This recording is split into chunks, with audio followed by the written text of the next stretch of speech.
Hello everyone. आज मैं एक इम्पॉर्टेंट टॉपिक स्टार्ट करने वाला हूँ, बोलो तो बहुत ही ज़्यादा इम्पॉर्टेंट।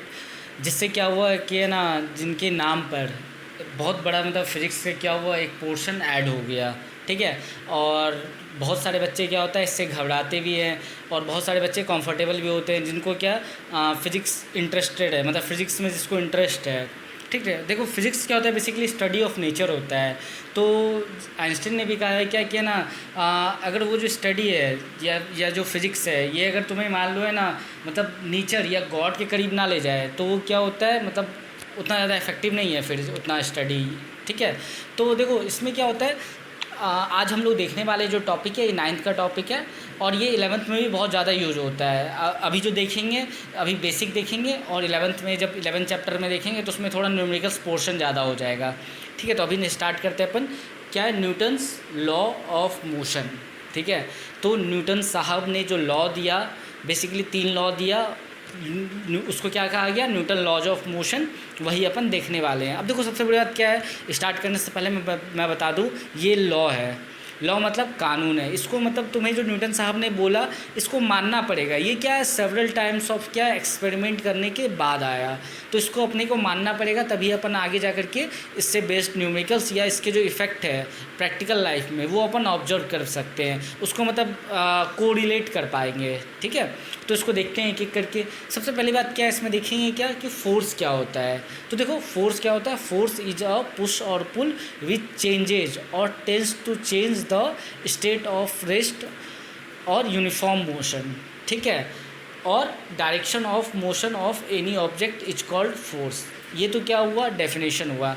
अब देखो इसको समझते कैसे हैं। देखो फोर्स क्या होता है, पुश या पुल होता है। पुश देखो मतलब धक्का देना, ठीक है, धक्का देना पुश। पुल मतलब खींचना कोई चीज़ को। Which changes or tends to change the state of rest. ये क्या करता है, या तो चेंज करता है या तो चेंज करने की कोशिश करता है। टेंस, जैसे मान लो मैं यहाँ पे इसको पुश करता हूँ, तो क्या ये वॉल मेरे से पीछे जाएगा, नहीं जाएगा। लेकिन मैं पुश तो कर रहा हूँ, तो टेंस कर रहा हूँ। अब जैसे मान लो जैसे इस बोर्ड को मैं इधर से धक्का दूँ, तो हाँ इधर से पुश करूँ तो ये इधर चला जाएगा, तो ये उधर चला जाएगा। ठीक है। तो इससे क्या हुआ कि अगर कोई रेस्ट में ऑब्जेक्ट, तो मैंने क्या किया, उसको मतलब मोशन में ले आया। अब देखो या तो फिर कोई ऑब्जेक्ट यूनिफॉर्म मोशन में है। यूनिफॉर्म मोशन इसके जस्ट पहले वाले चैप्टर में बता रखा है, equal distance in equal time interval.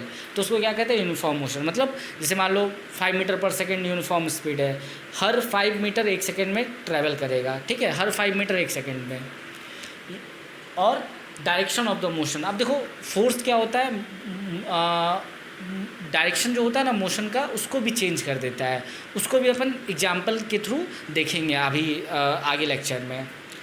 ठीक है। तो ये हो गया अपना डेफिनेशन, याद करने की ज़्यादा जो रिक्वायरमेंट है नहीं, बस ध्यान रखो कि ये फोर्स क्या होता है। फोर्स क्या होता है, पुश और पुल है, जो कि क्या करता है, चेंज करता है, या तो टेंस टू चेंज करता है स्टेट ऑफ रेस्ट, कोई चीज़ रेस्ट पे है तो उसको क्या करता है, मोशन में लाने की कोशिश करता है, या फिर जो यूनिफॉर्म मोशन में है उसको उसका स्पीड में चेंज करने की कोशिश करता है। ठीक है, ये फोर्स कहलाता है। अब देखो इफ़ेक्ट ऑफ फोर्स, ये क्या होता है, मतलब फोर्स क्या क्या कर सकता है रियल लाइफ में। ठीक है। A force can move a stationary object. कोई चीज़ स्टेशनरी है, तुम उस पर फोर्स लगाओ, या उसको मतलब जैसे कार्ट है, उसमें एक है ना रोप लगा करके, रस्सी लगा के खींचो उसको, तो वो चलने लगेगा। या फिर एक मतलब बॉक्स टाइप का है, उसको धक्का दो, ठीक है, मूवेबल होना चाहिए, हल्का होना चाहिए, तो वो मूव करने लगेगा। तो इसका मतलब क्या है, स्टेशनरी ऑब्जेक्ट को मोशन में ले आता है। A force can stop a moving body. अब जैसे मान लो कोई ऑब्जेक्ट मूव कर रहा है, जैसे मान लो तुम्हारा कोई फ्रेंड साइकिल से तुम्हारी तरफ आ रहा है धीरे धीरे। ठीक है, उतना ज़्यादा स्पीड नहीं है, हाई स्पीड नहीं है, धीरे धीरे आ रहा है। तो अब क्या करो, तो तुम क्या करोगे, अगर फोर्स लगाओगे तो वो क्या होगा, रुक जाएगा। ठीक है। या फिर मान लो कोई बॉल आ रहा है तुम्हारी तरफ क्रिकेट में या फुटबॉल में, तुम उसको फोर्स लगा के क्या करते हो, रोक देते हो। अ force can stop a moving body, तो उसको क्या करते हैं, स्टॉप कर देते हैं मूविंग बॉडी को। अ force can change the speed of moving body, मतलब फोर्स क्या करता है, स्पीड ऑफ मूविंग बॉडी को भी चेंज करता है। जैसे मान लो तुम बाइसाइकिल चला रहे हो या साइकिल चला रहे हो, ठीक है, तुम्हारी स्पीड है 2 मीटर पर सेकेंड, मतलब हर 1 सेकेंड में तुम 2 मीटर कांस्टेंट या यूनिफॉर्म मोशन से ट्रैवल कर रहे हो। अब पीछे से कोई आके तुम्हें खींचे, मतलब सॉरी पुश करे, धक्का दे, तो तुम्हारा स्पीड क्या होगा, चेंज हो जाएगा यूनिफॉर्म मोशन से। या फिर जैसे मान लो तुम चल रहे हो और तुम्हें कोई आगे से खींचे तेज जल्दी से, ठीक है, तो फिर भी क्या होगा, स्पीड ऑफ मूविंग बॉडी, तो स्पीड क्या हो जाएगा, चेंज हो जाएगा उससे। अ force can change the direction of moving body. अब देखो फोर्स क्या करता है, डायरेक्शन को भी चेंज कर देता है। जैसे कैसे, जैसे मान लो एक बॉल आ रहा है तुम्हारी तरफ, क्रिकेट बॉल आ रहा है, तुम उसको फोर्स से क्या करते हो, दूसरे डायरेक्शन में भेज देते हो, ठीक है। मान लो फुटबॉल आ रहा है, तुम उसको किक करके, जरूरी थोड़ी तुम उधर ही मारते हो, तुम किधर भी मार सकते हो, तो तुम फोर्स से क्या कर सकते हो, किसी मूविंग ऑब्जेक्ट का डायरेक्शन भी चेंज कर सकते हो, जो जिधर जा रहा है तो उसको डायरेक्शन उसका चेंज कर सकते हो, ठीक है। Last, a force can change the shape and size of a body. मतलब मान लो शेप एंड साइज को फोर्स कैसे चेंज करता है, जैसे मान लो क्या, एक टोमेटो लो, ठीक है, या एक बलून लो, उसको प्रेस करो तो उसका साइज चेंज हो गया, शेप भी चेंज हो गया। अब जैसे मान लो क्या करो, एक रबर लो, रबर स्ट्रिंग होता है ना रबर, उसको खींचो तो उसका साइज चेंज हो जाता है। तो यहाँ पर अपन फोर्स लगाए, उसको पुल किए, ठीक है। तो बहुत सारे सेवरल एग्जांपल है शेप और साइज चेंज होने का। रबर स्ट्रिंग हो गया, या फिर मतलब है ना, मतलब स्क्वीज कर दो कोई फ्रूट्स को, टोमेटो को, या फिर मतलब है ना, मतलब स्पॉन्ज का बॉल होता है, उसका तुम शेप साइज फोर्स से क्या कर सकते हो, चेंज कर सकते हो। तो यही हुआ, ये फोर्स हुआ, ये इफेक्ट ऑफ फोर्स हुआ, ठीक है। अब इसके बाद का देखते हैं, इसको नोट करो। अब देखो बैलेंस्ड फोर्स और अनबैलेंस्ड फोर्स क्या होता है। देखो बैलेंस्ड फोर्स क्या होता है, जैसे मान लो कोई ऑब्जेक्ट है या बॉडी है, उस पर नंबर ऑफ़ फोर्सेस लग रहे हैं, ठीक है, अलग अलग डायरेक्शन से लग रहे हैं, और उसमें क्या हो, उसके अगर मान लो उस बॉडी या ऑब्जेक्ट के स्टेट ऑफ रेस्ट या यूनिफॉर्म मोशन में कोई चेंज ना आए, तो उसको क्या कहते हैं, उस फोर्स को बैलेंस्ड फोर्स कहते हैं, ठीक है। एग्जाम्पल से अपन समझेंगे। अनबैलेंस्ड फोर्स क्या होता है, अगर मान लो कोई ऑब्जेक्ट या बॉडी पे बहुत सारे फोर्स लग रहे हैं अलग अलग डायरेक्शन से, अगर मान लो उसके जो स्टेट ऑफ रेस्ट है, मतलब मान लो या वो रेस्ट में या फिर वो यूनिफॉर्म मोशन में है, तो उसके स्टेट ऑफ रेस्ट या यूनिफॉर्म मोशन में चेंज आ जाए, ठीक है, फोर्स लगाने से, तब उसको वैसे फोर्स को क्या कहेंगे, अनबैलेंस्ड फोर्स कहेंगे।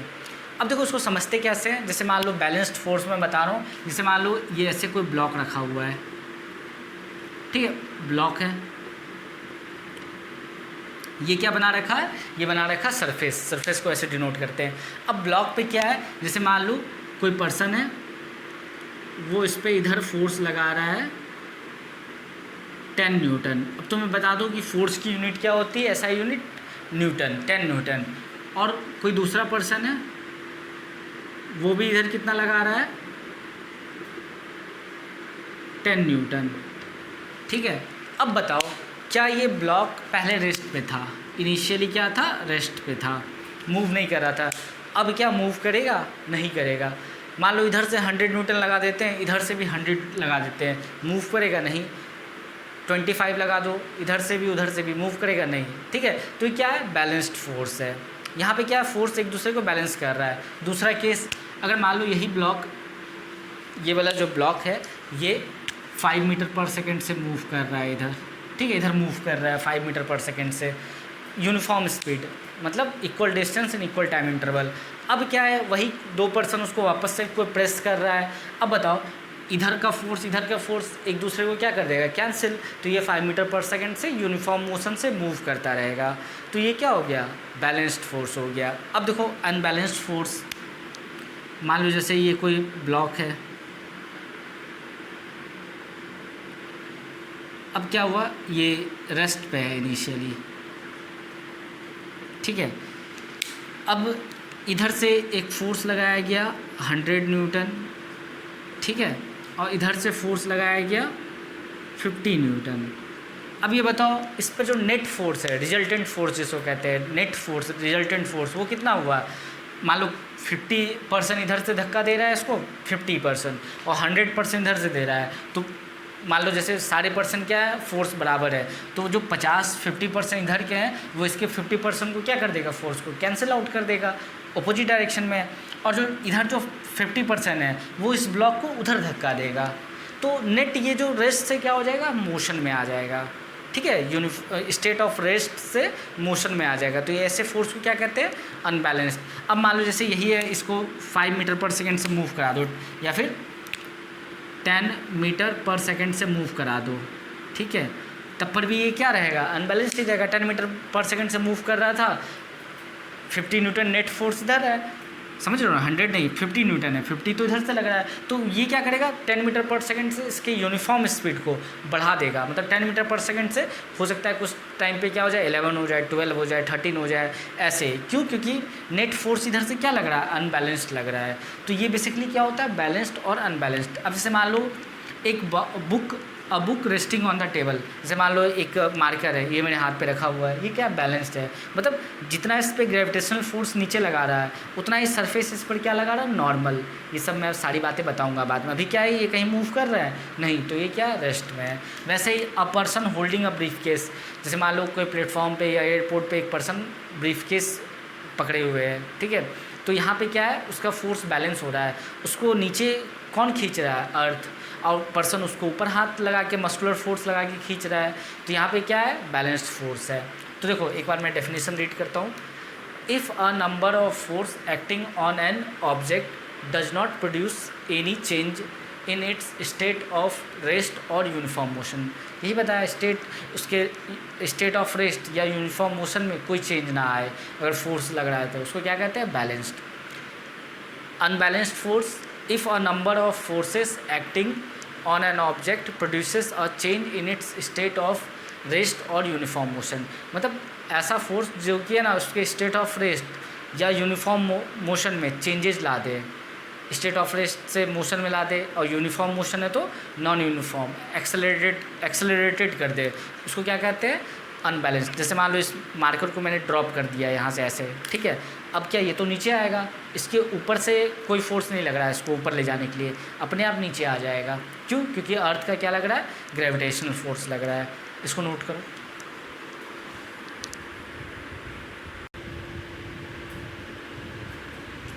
अब देखो गैलीलियो एक्सपेरिमेंट। अब देखो जब मॉडर्न जब ये चालू हुआ हिस्ट्री, ठीक है, उससे पहले की बात है, मतलब न्यूटन साहब जो थे उनसे भी पहले की बात है। ऐसा माना जाता है, देखो कोई तो था नहीं वहाँ पर, ऐसा माना जाता है क्या कि जो गैलीलियो साहब ने ना, जो न्यूटन जो लॉ बनाया उसने तीनों, इसको है ना वो एक्सपेरिमेंटली वो बहुत पहले एक्सपेरिमेंट कर चुके थे, मतलब उसको प्रूफ कर चुके थे, पर वो उसको क्या किए, कंपाइल नहीं कर पाए, मैथमेटिकली उसको क्या किए, एक्सप्लेन नहीं कर पाए।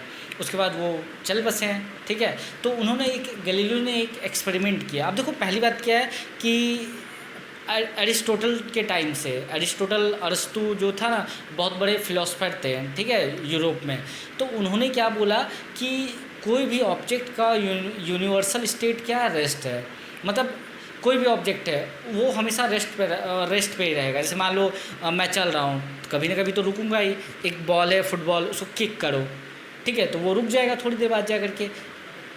क्रिकेट बॉल है, बास्केटबॉल है, कुछ भी जो मूव कर रहा है, चाहे कोई भी शेप का हो, उसका यूनिवर्सल स्टेट क्या है, रेस्ट है, ठीक है। लेकिन गैलीलियो ने तब क्या बोला, गैलीलियो साहब ने या गैलीलियो सर ने क्या बोला कि ये जो कोई भी ऑब्जेक्ट रेस्ट पे आ जाता है, जैसे मान लो बॉल है, एक प्लेन पे मूव कर रहा है, टेबल पे या फ्लोर पे, अपने आप रुक जाता है थोड़ी देर बाद जा करके, मतलब हमेशा नहीं चलता है। क्यों, क्योंकि एक फ्रिक्शनल फोर्स होता है, वो उसको क्या करता है, अपोज करता है।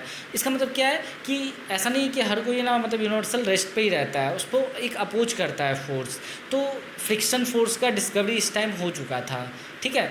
अब उसके बाद देखो उन्होंने ना एक एक्सपेरिमेंट किया इस चीज़ के लिए, ठीक है। तो देखो उन्होंने एक्सपेरिमेंट क्या किया, देखो ध्यान से सुनना। उन्होंने इंक्लाइंड प्लेन लिया। इंक्लाइंड प्लेन मतलब जैसे मान लो एक है ना, मतलब वुड का ऐसा लिया प्लेट, इस टाइप से बना दिया, समझ रहे हो ना। मतलब जैसे मान लो ये इस टाइप से मोबाइल है ना, ये इस टाइप से लगा रखा है, एक इस टाइप से मोबाइल रख दो, मान लो मतलब वुडन प्लेट मान लो, या वुडन का मान लो प्लेट है, एक इस टाइप से ऐसे बना रखा है, ठीक है, ये इस टाइप से ऐसे बना रखा है। इंक्लाइंड प्लेन कहते हैं इसको, इंक्लाइंड है ना। देखो ये क्या है, कुछ एंगल पर है, देखो यहाँ पे क्या है, कुछ एंगल पे। अभी क्या है, दोनों एंगल सेम है। जैसे मान लो ये कितना है, ये जितना है उतना ये भी है, ठीक है। ये मान लो x है तो ये भी क्या है, x। अब देखो उन्होंने एक्सपेरिमेंट किया तो क्या किया, एक हैवी मेटल बॉल लिया और उसको क्या किया, यहाँ से रिलीज किया। तो उन्होंने देखा कि मेटल बॉल नीचे आया। अब इंक्लाइंड से तो तुम भी नीचे जाओगे तो नीचे चले जाओगे, मतलब रोल करते हुए, तो बॉल रोल करते हुए नीचे आया और ये कुछ हाइट तक ऊपर गया। इसका मान लो हाइट क्या है h, लेकिन ये क्या हुआ, उस हाइट तक नहीं पहुंचा। ठीक है, तो उन्होंने क्या किया, सरफेस को बहुत स्मूथ किया। अब देखो आइडियल केस है, परफेक्टली स्मूथ सरफेस कुछ भी नहीं होता, बिल्कुल परफेक्टली स्मूथ। ठीक है, लेकिन क्या किया उन्होंने, इसको स्मूथ किया, लुब्रिकेंट लगाया, इसको मतलब बिल्कुल राउंड किया, ये जो इंक्लाइंड प्लेन है इसको भी बिल्कुल स्मूथ किया। तब उन्होंने ये ऑब्जर्व क्या किया कि ना, जैसे इस बॉल को, metal ball, heavy metal ball को रिलीज किया तो ये नीचे आया ऐसे, फिर ये उस हाइट पे चला गया, वापस से रुक गया, फ्रिक्शन फोर्स लगा जो भी। ठीक है, फिर उन्होंने क्या किया, इस एक्सपेरिमेंट को वापस यहाँ पे रिपीट किया, लेकिन इस बार उन्होंने क्या किया, जो इंक्लाइंड प्लेन था उसका एंगल कम कर दिया। जैसे मान लो यहाँ पे एंगल हमेशा कैसे दिखते हैं, ऐसे एंटी क्लॉकवाइज एंगल देखते हैं, इस टाइप से एंगल देखते हैं। ठीक है, एंटी क्लॉकवाइज, हॉरिजॉन्टल से एंटी क्लॉकवाइज एंगल कितना बना। यहाँ पे क्या किया, एंगल को देखो क्या किया, यहाँ पे एंगल को, जैसे पहले मान लो एंगल ऐसे था, ये था, बाद में एंगल को क्या किया, कम कर दिया, और कम कर दिया ऐसे। तब बॉल को रिलीज किया, मेटल हैवी बॉल को, तो देखा क्या, बॉल नीचे आया, वापस वो उसी हाइट पे गया। अब जब एंगल को कम कर दिया गया तो ये ज़्यादा डिस्टेंस ट्रैवल किया, लेकिन वापस उसी हाइट पे गया। और मान लो एंगल कम कर दिया गया ऐसे। ठीक है, अब मैं बोर्ड से तो बाहर बना नहीं सकता, तब पर भी बॉल नीचे आएगा, उसी हाइट पे जाना चाहेगा। ठीक है, अचीव करना चाहेगा एच।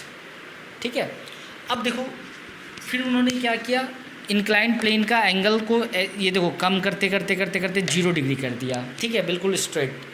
अब क्या हुआ, एक बॉल को रिलीज किया तो ये देखो बॉल किधर आएगा, इसका टेंडेंस इधर ही तो आएगा। अब ये इधर आया और ये बॉल जब जाता रहा तो फ्रिक्शन लेस सरफेस ही मान लेते हैं, तो क्या हुआ, जाता रहा बहुत, मतलब ये क्या हुआ कि ये चलता रहेगा। ठीक है, उन्होंने क्या बोला कि अब क्या है, ये जो बॉल है इस हाइट को अचीव करने के लिए, ये जो हाइट है इसको अचीव करने के लिए इन्फिनाइट टाइम तक क्या होगा, लगातार चलता रहेगा। ठीक है, फ्रिक्शन यहाँ पे एब्सेंट मान रहे हैं, स्मूथ मान रहे हैं सरफेस, तो इसका मतलब क्या हुआ कि तब यहाँ के इससे क्या हुआ कि इनर्शिया भी मतलब डेवलप हुआ। तो इनर्शिया भी देखेंगे, न्यूटन का फर्स्ट लॉ कहते हैं। तो ये गैलीलियो क्या था, एक्सपेरिमेंट था, मतलब ये उस हाइट को अचीव करने के लिए इन्फिनाइट टाइम तक चलता रहेगा लगातार। ठीक है, तो अब ये तो यूनिवर्सल स्टेट रेस्ट पे ये थोड़ा कॉन्ट्राडिक्ट करता है। ठीक है, तो इसको समझ लो, लिखना नहीं है कुछ भी, बस गैलीलियो का क्या होता है, एक्सपेरिमेंट होता है। किसी बुक में ये इस टाइप से भी बना देते हैं, इसमें एक बॉल को रख देते हैं इस टाइप से, इसको ऐसे छोड़ देते हैं तो ये नीचे आता है। ठीक है, कहीं कहीं इंक्लाइंड प्लेन से बनाते हैं, तो ये हो गया, इसको नोट कर लो। अब देखो लास्ट वाला जो एक्सपेरिमेंट था, गैलीलियो एक्सपेरिमेंट, वहाँ से क्या पता चला, अगर मान लो इंक्लाइंड प्लेन से एक बॉल को रिलीज किया गया और इंक्लाइंड प्लेन बिल्कुल स्ट्रेट है, ठीक है, एंगल 0 डिग्री हो गया, तो लगातार चलता रहेगा जब तक कि बाहर से उसको कोई फ्रिक्शनल फोर्स, समझ रहे हो, जबकि कोई एक्सटर्नल फोर्स उसको क्या ना करे, अपोज ना करे। अब यहाँ पे क्या माने थे अपन पिछले वाले केस में कि सरफेस क्या है, फ्रिक्शन लेस है, तो वो क्या हुआ, लगातार चलता रहा। ठीक है, अब देखो न्यूटन्स का फर्स्ट लॉ, अब क्या हुआ, न्यूटन साहब ने उनका बुक पढ़ा, स्टडी किया और उसके बाद लॉ फार्मूलेट कर दिया। 3 इंपॉर्टेंट लॉ, बहुत ही ज़्यादा इंपॉर्टेंट है तीनों लॉ, तुम्हारे अभी आएंगे 9th में, फिर 11th में, फिर इंजीनियरिंग करोगे वहाँ पर भी रहता है, इससे रिलेटेड एप्लीकेशन होता है। ठीक है, तो इसको अपने को बाय हार्ट समझना है अच्छे से। देखो मैं तुमको बेसिकली समझाता हूँ, देखो डेफिनेशन बताता हूँ, फिर ये सब रीड कर दूंगा। देखो मैं कैसे करता हूँ उसको, an object in rest want to remain in rest and if it is in uniform motion want to remain in uniform motion until and unless an external force is applied on it. Hindi में, अगर मान लो एक object है वो rest पे है, ठीक है, या वो यूनिफॉर्म मोशन कर रहा है, ठीक है, ध्यान से समझो, या एक ऑब्जेक्ट है या तो वो रेस्ट पे है या तो वो यूनिफॉर्म मोशन कर रहा है, तो तब तक यूनिफॉर्म मोशन या रेस्ट पे रहेगा जब तक कि उस पर बाहर से कोई एक्सटर्नल फोर्स ना लगाया जाए। समझ रहे हो, उसका जो रेस्ट का जो इनर्शिया है वो रेस्ट पे ही रहेगा, या यूनिफॉर्म मोशन तो यूनिफॉर्म मोशन हमेशा करता रहेगा, मतलब इंडेफिनिट टाइम के लिए, जब तक कि उस पर बाहर से क्या हो, एक एक्सटर्नल फोर्स ना लगाया जाए। मतलब उसका जो स्टेट ऑफ रेस्ट है या यूनिफॉर्म मोशन है उसके टेंडेंसी में चेंज नहीं करना चाहता है कोई भी ऑब्जेक्ट। ठीक है। अब देखो उसका प्रैक्टिकल एग्जांपल कैसे समझते हैं। जैसे मान लो क्या है कि ना जैसे मान लो एक ग्लास ले लो, एक बहुत फेमस एग्जांपल है एस सी वर्मा का, ठीक है। जैसे मान लो एक ग्लास ले लो, ठीक है, इस टाइप से एक ग्लास ले लो, ठीक है, एक ग्लास ले लो और उस पर क्या करो, एक है ना इस टाइप से क्या करो, ये ग्लास है ना जैसे रखा हुआ, इस पर एक कार्डबोर्ड रख दो, ठीक है, और नीचे क्या कर दो, एक ग्लास रख दो और एक कार्डबोर्ड रख दो, कार्डबोर्ड या हार्डबोर्ड टाइप का। अब उसके ऊपर क्या रखो, जैसे मान लो ये कार्डबोर्ड रख दिया, ये कार्डबोर्ड रख दिया और उस पर क्या रख दिया, एक कॉइन रख दिया, ठीक है। ये कार्डबोर्ड रखा, उसके ऊपर ग्लास पर उस पर एक कॉइन रख दो। अब क्या है, इसको तेज़ फ्लिक करो ऐसे, ठीक है, तो ये कार्डबोर्ड क्या होगा, मतलब तेज़ करना है, कार्डबोर्ड इधर चला जाएगा और कॉइन क्या आ जाएगा, नीचे आ जाएगा, ठीक है। अब देखो यहाँ पे क्या हुआ, जो कॉइन था वो रेस्ट पे था, ठीक है, कार्ड भी जो था, ये जो कार्डबोर्ड या कार्ड जो भी था ये भी रेस्ट में था इनिशियली, लेकिन क्या किया मैंने, बाहर से फोर्स लगाया, एक्सटर्नल फोर्स, तो कार्डबोर्ड तो क्या यह मोशन में आ गया और ये जो रेस्ट पे था इसकी टेंडेंसी क्या रहेगी, रेस्ट पे रहने की, तो ये नीचे आ जाएगा, ठीक है, ये ग्लास पे नीचे आ जाएगा बॉटम में। वैसे ही देखो कैरम बोर्ड में जो क्वीन होता है ऊपर, ठीक है, उसको स्टैगर से तुम हिट करते हो, तो कभी कभी क्या होता है जैसे मान लो पाइल्स होते हैं ना, उसमें इस टाइप से रखा रहता है। अब क्या होता है, मान लो स्ट्राइकर से हिट किया गया तो ये इधर चला जाता है, बाकी सब नीचे आ जाता है, समझ लो। ये वाला सिर्फ जो पाइल होता है, ये मतलब पाइल बोलो, गोटी बोलो, जो हिंदी में बोलते हैं, ये इधर चला जाता है और ये बाकी नीचे आ जाता है डिटेल। तो यहाँ पर भी क्या होता है कि ये रेस्ट पे था पहले, तो ये रेस्ट पे ही रहना चाहता तो नीचे आ जाता है, और नीचे वाले पे एक्सटर्नल फोर्स लगा इसके कारण तो ये इधर चला गया। वैसे ही देखो और प्रैक्टिकल एग्जांपल देखो, जब बस में बैठते हो तुम, ठीक है, बस मान लो रेस्ट में है तो तुम भी रेस्ट पे हो। अब जैसे मान लो सडनली क्या होता है, ड्राइवर क्या करता है, एक्सेलरेट करता है, स्टार्ट करता है, ठीक है, या फिर ट्रेन सडनली स्टार्ट होता है तो तुम थोड़ा सा पीछे जाते हो, ठीक है, तुमको थोड़ा सा झटका शॉक मतलब लगता है, पीछे झटका लगता है, ठीक है, तो वो क्या होता है, इनर्शिया के कारण होता है। इसको भी समझेंगे, इसको डिटेल में समझेंगे। जैसे मान लो क्या होता है कि कोई पर्सन कार में बैठा हुआ है, ठीक है, या बस में, कोई मूविंग ऑब्जेक्ट में बैठा हुआ है, व्हीकल में। अब क्या होता है, सडनली ब्रेक मारते हैं, तो ब्रेक मारते तो अपन आगे लीन करते हैं, झुकते हैं, ठीक है, या फिर मान लो मूवीज सब में क्या दिखाता है कि मान लो बहुत सडनली बहुत मतलब स्पीड में कार चल रहा है और एक है ना, मतलब जैसे मान लो ये कोई ट्री है इस टाइप से, ठीक है, और एक कार आ रहा है इस टाइप से,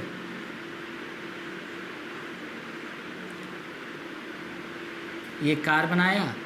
अब क्या हुआ, ये आकर के क्या करता है, यहाँ हिट करता है, ठीक है, तो क्या होता है कि ना, अगर मान लो ड्राइवर ने सीट बेल्ट नहीं लगा रखा है तो क्या होता है, ड्राइवर शीशा तोड़ के बाहर आ जाता है, ठीक है, बाहर आ जाता है।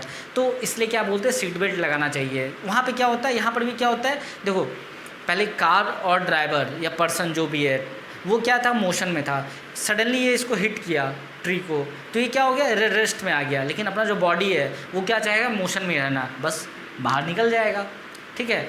और देखो एग्जाम्पल क्या है, जैसे कारपेट होता है, उसमें ना मतलब डस्ट पार्टिकल टाइम के साथ क्या होता है, एक्यूमुलेट हो जाता है, तो डस्ट पार्टिकल को निकालने के लिए अपन क्या करते हैं, कारपेट लेते हैं, उसको कुछ स्टिक से उसको हिट करते हैं। तो उसमें करते क्या है अपन कि जो है ना, कारपेट को जो जो मटेरियल का बना होता है, समझ रहे हो, उसको क्या करते हैं अपन, मोशन में ले आते हैं, और जो डस्ट पार्टिकल उसका इनर्शिया क्या होता है, मतलब स्टेट क्या होता है, रेस्ट का, तो वो नीचे आ जाता है और कारपेट मूव करता है। वैसे ही देखो मान लो क्या, एक हैंडकरचीफ लो, और जो अपन करते हैं ना, पानी से निकालते हैं उसको ऐसे झटकते हैं, ठीक है, ताकि क्या हो, डस्ट जो वाटर ड्रॉपलेट्स है वो बाहर आ जाए, पूरा तो नहीं ड्राई हो पाता लेकिन बाहर आ जाए। तो वहाँ पर भी क्या करते हैं अपन, इनर्शिया का यूज लेते हैं, ठीक है।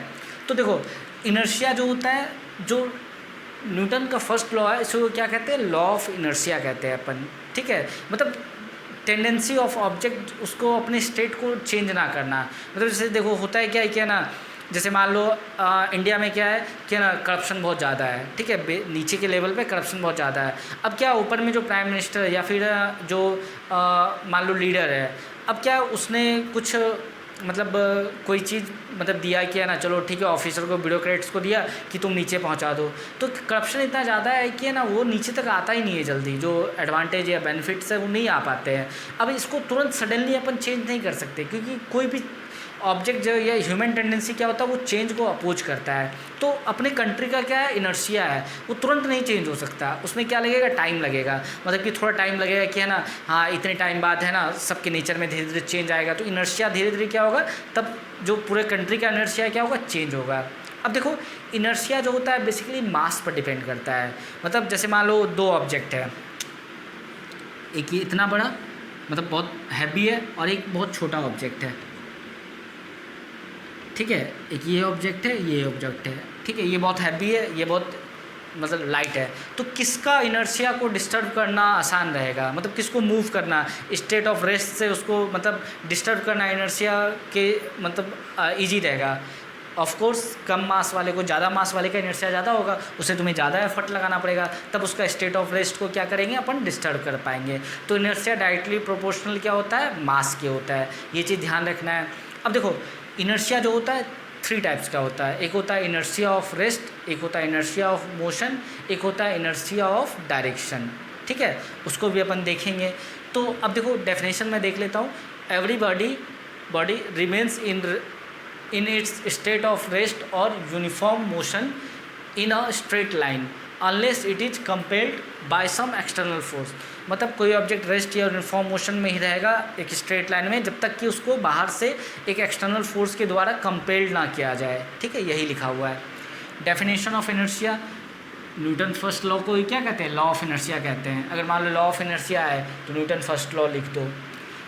Definition of inertia: the tendency of the body to oppose the change in its state of rest or uniform motion in a straight line is called inertia। मतलब टेंडेंसी होता है किसी बॉडी का या ऑब्जेक्ट का कि अपने जो रेस्ट में या यूनिफॉर्म मोशन में, तो उससे वो डिस्टर्ब ना हो। मतलब रेस्ट पे तो वो रेस्ट में रहना चाहेगा, यूनिफॉर्म मोशन में तो यूनिफॉर्म मोशन में ही रहे, ठीक है। सडनली चेंज नहीं करना चाहता है जब तक कि बाहर से कोई एक्सटर्नल फोर्स ना लगाया जाए उस पर, ठीक है।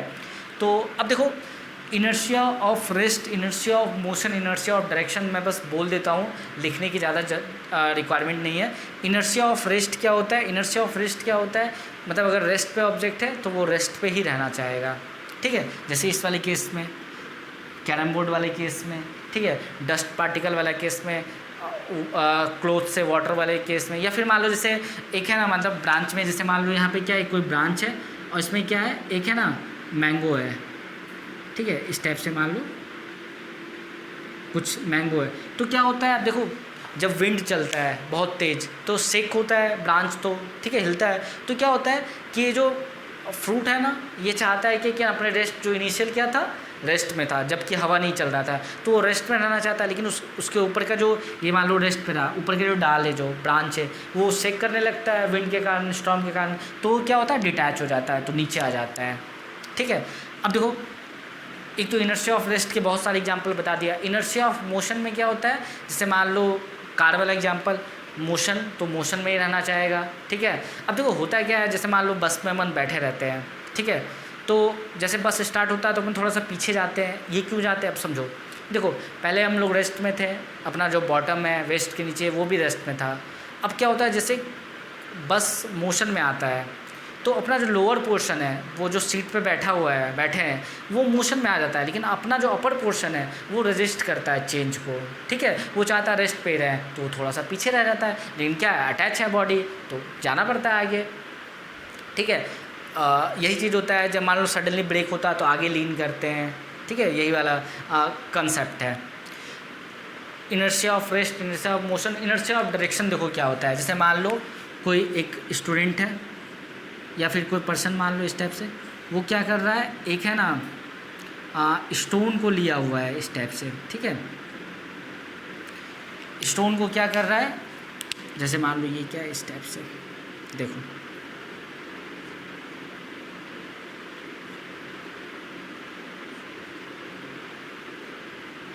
घुमा रहा है, समझ रहे हो। जैसे मान लो स्टोन लिया, उसको रस्सी से बांध दो रोप से और उसको ऐसे ऐसे घुमाओ, ठीक है। ऐसे ऐसे ये क्या कर रहा है, घुमा रहा है, ठीक है। ये लड़का है बहुत अच्छा है, ठीक है, शूज वूज पहना दो इसको, ये इस टाइप से ये घुमा रहा है वैसे। अब देखो क्या होता है, ये घूम रहा है, ठीक है।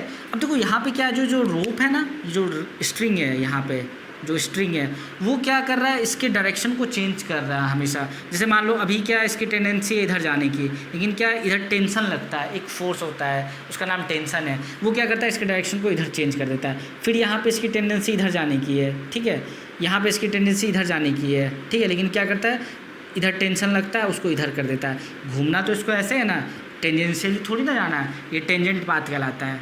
सर्कल को क्या कहता है, ये टेंजेंट होता है। टेंजेंशियली तो इसको मूव नहीं करना है, इसको सर्कुलर पाथ फॉलो करना है।